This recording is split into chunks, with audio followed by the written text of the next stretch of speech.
Une fois, Rabban Shimon Gamliel, il a dit à son serviteur, Tavi Abdo, il est connu, il lui dit, s'il te plaît, aujourd'hui, je voudrais que tu me prépares un repas avec le meilleur morceau de la bête.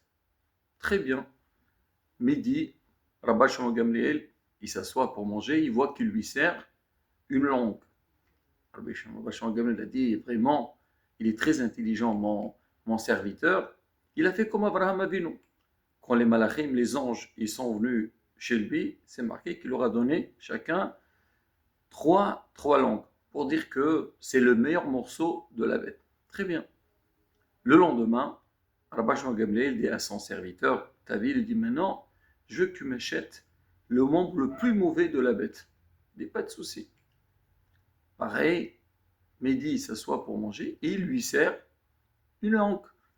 Là, Rabbi Shimon Gamliel n'a rien compris. Il a dit, Tavi, hier, quand tu m'as servi la langue, j'ai dit, certainement, tu as fait référence à Abraham Avinu, il a donné le meilleur morceau. Mais aujourd'hui, tu me donnes le même. Comment? Je ne comprends pas. Il lui a dit, maître, il faut savoir la langue, ça dépend comment elle l'utilise.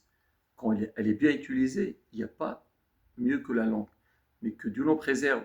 Si l'homme il utilise mal sa langue, il dit des paroles qui ne sont pas bien, il fait du lachonara, il insulte, il dit des mots grossiers, là c'est le pire de tout. Il a dit Ashrecha. Une autre histoire qui s'est passée avec Rabbi Noah Kadosh. Rabbi Oda Nassim, une fois il était avec ses élèves, il leur a préparé un repas, et lui aussi il leur a fait des langues, plein.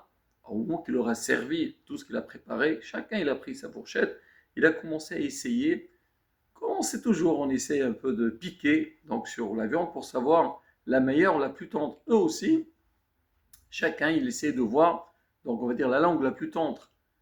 Il aurait dit, Rabbi Yehuda Nassi, pourquoi vous faites ce choix? Ben, prenez, que tous c'est pareil.